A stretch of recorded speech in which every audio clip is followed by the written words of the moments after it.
Well, hello. Welcome to Mentorship Matters. I am Tracy Carmichael. I serve as Chief Operating Officer for Big Brothers Big Sisters of Orange County and the Inland Empire.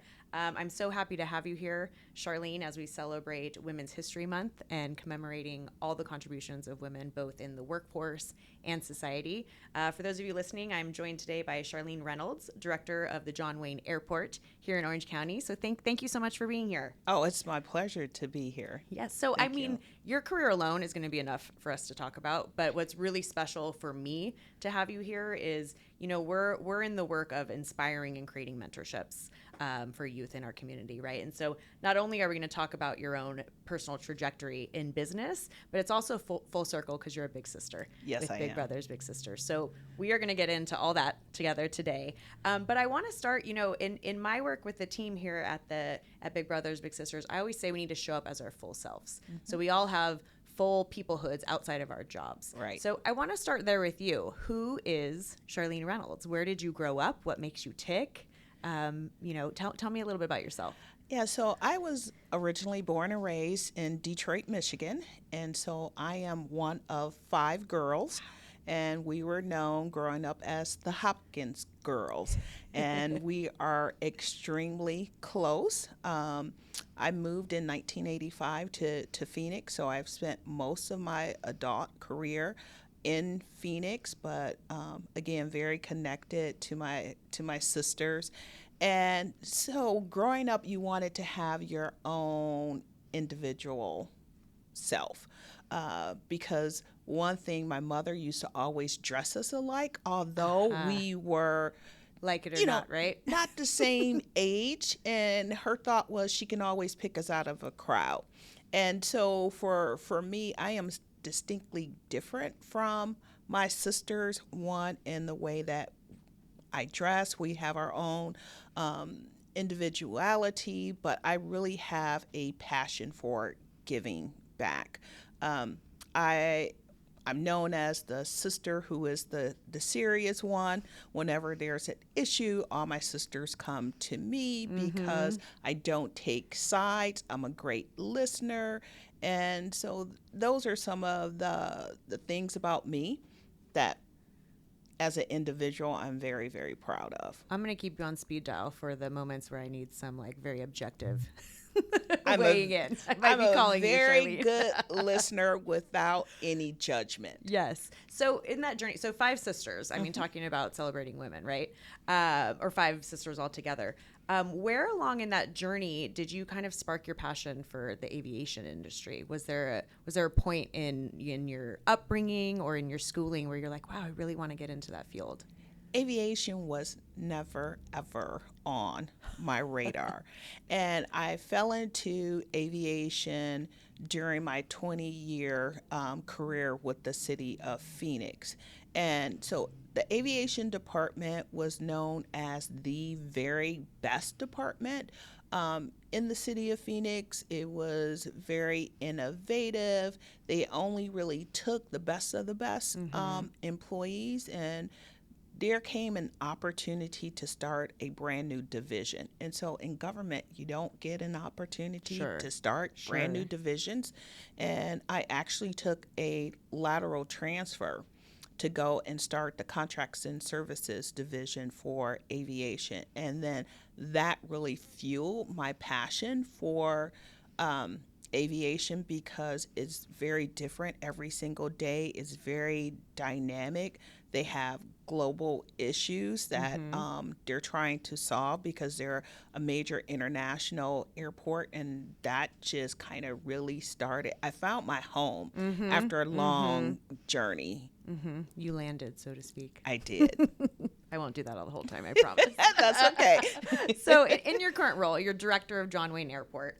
I imagine that is high profile, a little bit high pressure. For the listeners, you oversee a budget of over $500 million. In other terms, that's $500 million with a B, right? Yes. So you don't get up there without building trust with people, right? And it works. It's kind of reciprocal. Like, I can imagine that you not only have to have trust with your team because they have to trust you to make changes, but you had to build a lot of trust to get to where you are. So talk me through a little bit, because trust is at the cornerstone of what we do as well in fostering Yes. these relationships. So how has trust played a role in your journey? Trust is number one. And actually, when I came to John Wayne, the airport itself had a trust issue with the community. And because the city of Newport is on the departure path for the airport, they did not feel the airport was being a good neighbor.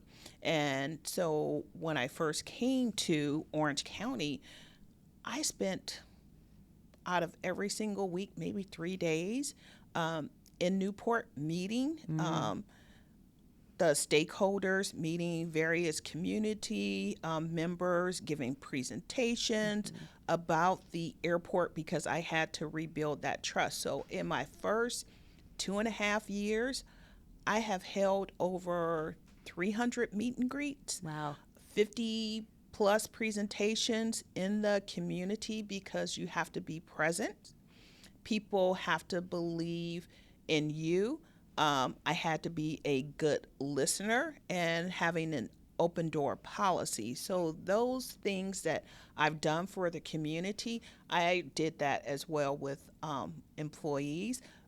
But it was a little different when you walk into an organization that needs some change, and working for a large hub airport such as Phoenix that had 48 million passengers per year versus John Wayne that has 11 million.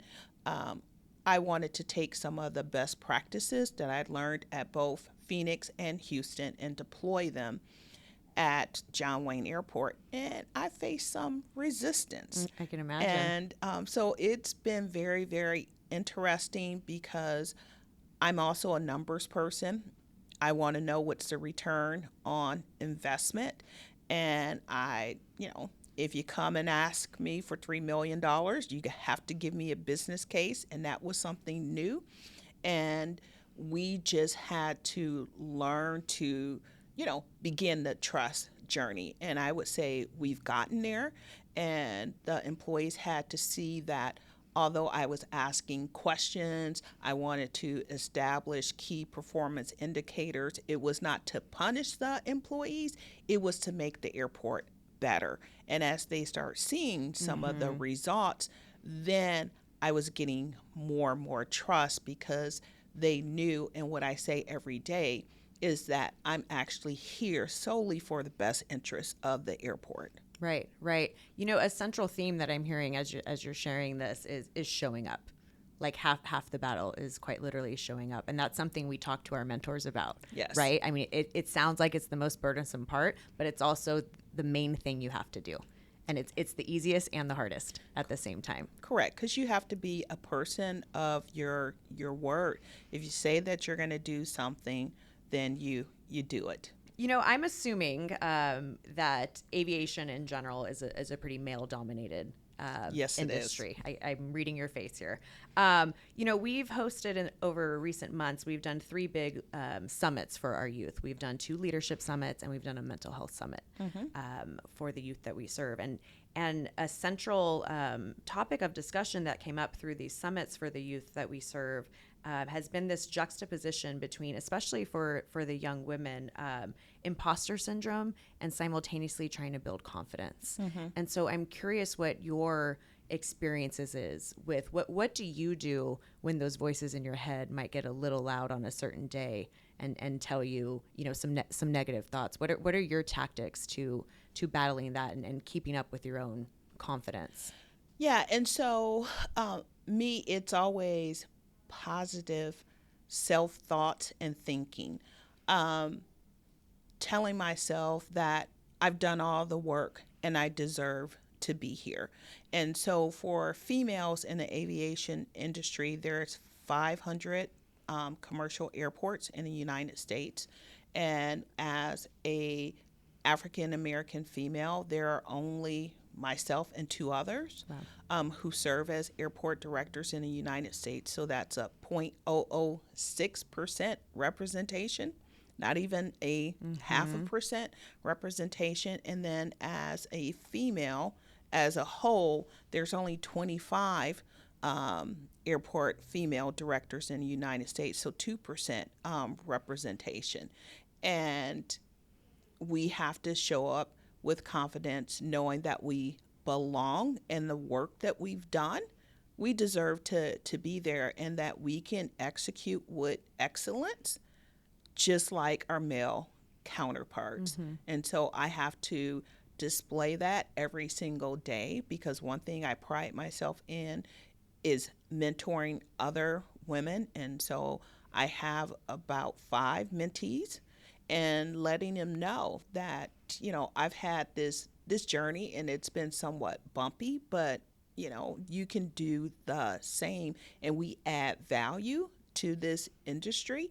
And so I want them to join me, and I want to pass the baton to someone else, and creating more women in this industry to lead.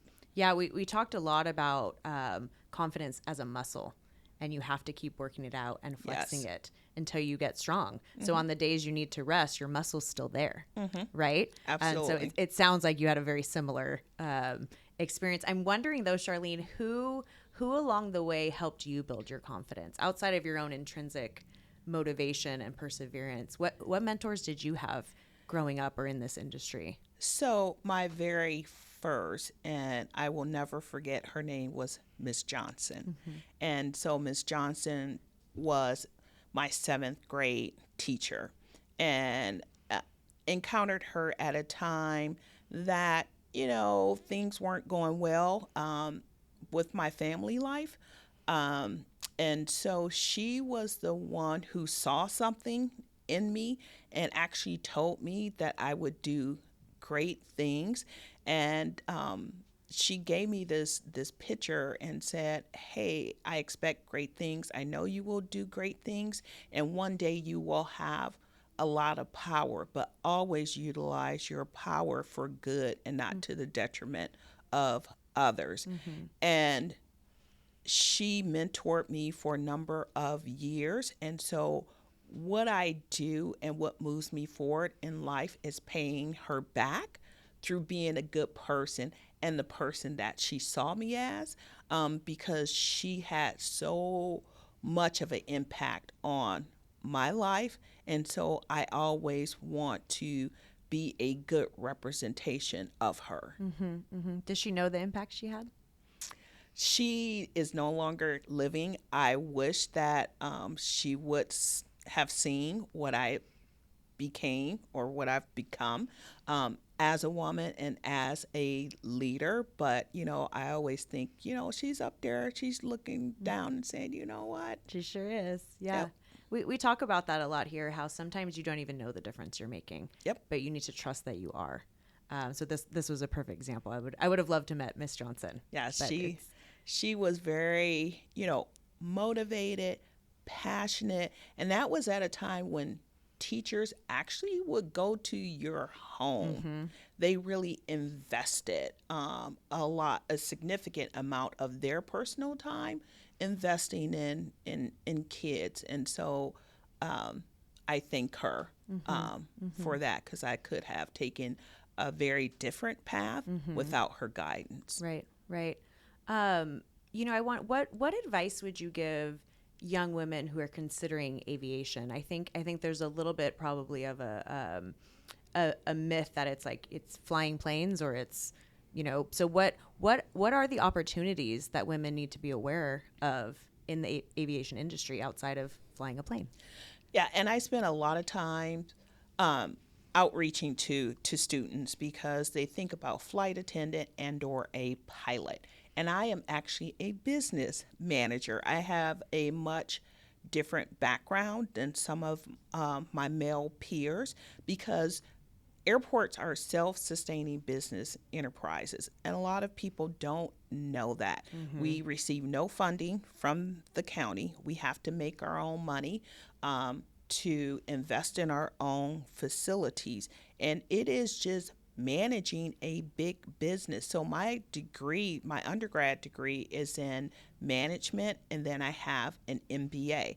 And just like any other business, We have a technology department. We have a finance department. We have a public affairs department. So there's numerous ways that you can come up through the ranks to become an airport director without being a pilot. Right, right. And I think there's a distinction between the training and skill sets that it requires, because what you're describing is actually transferable across many different sectors. And to your point and your own journey, right? Like you migrated into it. Yes. Not planned. Correct. Right, right. So I want to pivot a little bit. I would love to hear about the journey you've had with Big Brothers Big Sisters so far. So you are big sister Yes. to G, Yes. who is your mentee. Tell me a little bit about G. So G, she's 11 years old, which was the right age, I thought for me, because then too, having conversations with her about her dreams and passions and how can I help her. And we have a lot of conversations of what she wants to do in the future. So right now she wants to be a vet. And I said, let's work on that, and let's plan on going to volunteer at OC Cares, and so you can interact with some pets and realize your passion. But sometimes your journey or desires change, right? And that's okay too. And so don't feel like you're ever kind of boxed in, because I follow the philosophy, if you're doing what you're passionate about, then you never work a day in your life. And so I want her to be that person. I want her to be a risk taker. So sometimes we go out and focus on like her passion with pets. And then there's other times it's like, okay, let's just go to breakfast and have a conversation. And I really it warms my heart when I pick her up, and she just has the best smile. Like she's so happy to see me. And so that's when I know that I'm doing the right thing and making an impact, because it's not always about words. It's that smile that I get every time I see her that Absolutely. lets me know that I have the privilege of having a mentee too in our program, and it's something from the moment I met her. I was thinking in my head like, oh, you don't even know it, but I'm going to know you forever, whether you like it or not, quite frankly. But because it is that you're actually getting more out of it than you're giving. Yes. Right. What have you seen? Tell me about when you first met her, and have you seen any like growth or changes in your relationship of how she shows up with you? Yeah, and so the first time, it's always like, okay, young adults or teens, tweens, they're like, okay, well, who is this person, right? Just picking me up and taking me out on an outing. I don't know. And so then there's been this constant progression. And then one day I took her to K1 Raceway, and she was like, oh, Miss Charlene, I'm scared. Would you go with me? And I don't know about these go-karts. And she grabs my arm, and to me that means there's a level of trust there. And so her confidence in me and her trust in me is growing. So of course I got in the go-kart, and she's like, you go first and I'll follow behind you. And I'm like, okay, not my thing. But then too, because of that trust with her and the great kid that she is, takes me outside of my boundaries too. Yeah. So I want to kind of bring this full circle too, because you're a very busy woman, right? I mean, your job alone is enough to take all of your time. How do you find the time to do this? Because I think a barrier for some folks, or a perceived barrier for some folks for mentorship, is they don't have the time. How would they fit this in their schedule? It's a high pressure situation. So how did you work through that? Yeah, and so for me, it's like you always make time for what's important. And so for me, this is very, very important personally to give back to the community, because Orange County has been so good to me. And it is just like, hey, I'm carving out this time.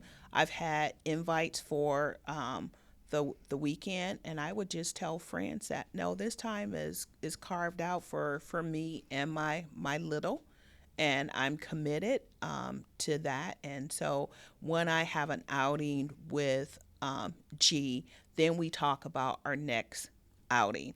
And I'm going to pick you up on, March 28th, and it'll be at 11 o'clock. And it's important for me to be there on March 28th at 11 o'clock because I want her to know that I'm someone that she can count on. And so for me, this commitment comes first. And then, we will spend, 3-4 hours together, and then I have time to go and do something else. But my commitment to her on that weekend comes first. Honoring that time. Yes. Right? What advice would you give for the busy professionals listening in terms of what they can stand to get out of taking on a mentee? You know what? It can be life-changing. One, we talk about giving back, but you have to go beyond the talk, and it's the action. And then two, what you personally get out of the relationship. So it's not only one, you having the opportunity to be a big sister. I find it very fulfilling, and I really enjoy my time with G. And so she's giving me as much as I'm giving her. And for anyone that's thinking about it, it has done a lot for me. And so I would encourage everyone, to really look at Big Brothers, Big Sisters as an opportunity to impact the lives of someone else while having them impact your life as well. Thank you for that. Thank you. Charlene, it's been a complete pleasure to have you in these chairs in our new podcast room. I can't think of any better way to commemorate Women's History Month.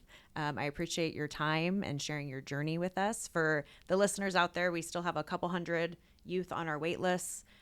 So take the time, as Charlene just mentioned, sign up, give back. And as we like to say, it takes very little to be big. Yeah, it's been a fantastic journey for me. So I am very, very thankful to Big Brothers, Big Sisters for allowing me to be a big sister. As a small token of our gratitude for your time, both for the podcast and in your mentorship with G, we have special cookies made. Feel free to share them with G or your friends and family or folks at the airport. But I thought you would appreciate the co-branding as a businesswoman of these cookies here. Emblem here.